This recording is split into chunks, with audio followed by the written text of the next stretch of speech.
As part of our Limitless approach to teaching and learning, the Year 3 and 4 team sought to challenge teacher perceptions and pupil attitudes towards differentiation within their maths lessons. We specifically focused on the question, how can an increasingly independent approach and positive mindset to differentiation lead to limitless attainment?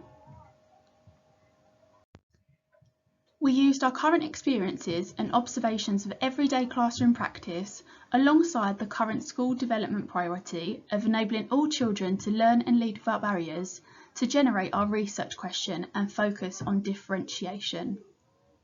Our research was also based on Key 2 of Joe Boaler's Limitless Mind Theory. This key suggests that to experience growth, all pupils need to be working on questions that challenge them in an environment that encourages mistakes. For this reason, we aim to maintain and enhance expectations for all pupils and provide differentiation through adapting, support and input instead of output. We hope that this would remove the bias surrounding differentiation and instead create an environment in which differentiation is used to allow all pupils to access the same learning and meet the same learning goal. Prior to the project, we also discovered that the term adaptive teaching was introduced in the Ofsted's overview of research document in 2019, replacing the traditional view of differentiation within the school. This document supported and highlighted the significance of our project. We wanted to develop pupils' mindsets in line with the growth mindset theory by Carol Dweck. Research supports that pupils hold ideas about their own potential, and if these ideas are negative or fixed, then this can be damaging to individual progress. At Foxfield, we display growth mindset trees within our classrooms to encourage children to show resilience and persevere when faced with learning problems and challenges. As part of our project, we wanted to further this and enhance children's positive attitudes and mindsets by introducing them to the learning pit. This was initially introduced by James Nottingham as an everyday version of Vygotsky's zone of proximal development. It normalises mistake, challenge, resilience and reflection. From our baseline data, we found that children were displaying negative attitudes towards differentiation. They were saying things like, I do not think that all children should have the same worksheet, as I know there are some children within each class that struggle with the task and would benefit from different work or additional support. It was clear that the children thought that tasks should be differentiated by ability and that they held negative stigmas towards this. Research by Webster and Blatchford in 2017 has supported that children feel stigmatised and excluded when given different worksheets to their peers, and therefore we wanted to change this throughout our project.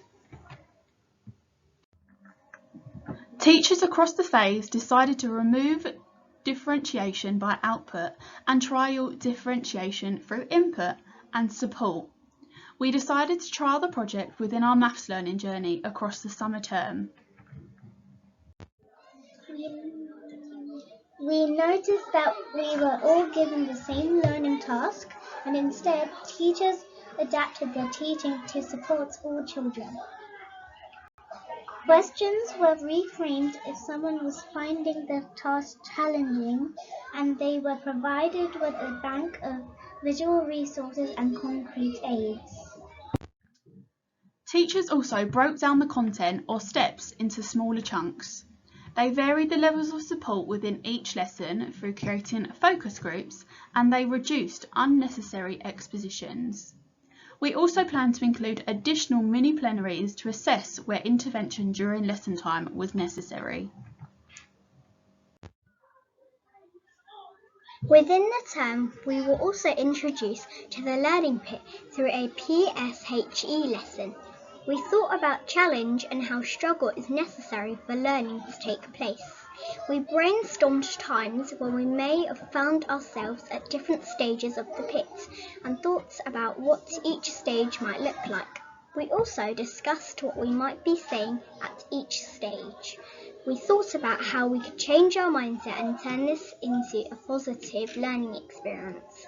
We thought of quotes such as, "I can do it, and if I keep on trying, I will get there." We created a flip chart with our teacher. This is now displayed within our classroom. I have found it useful to refer back to throughout the term. I know that if I feel like giving up, I can use this to motivate and encourage me to persevere.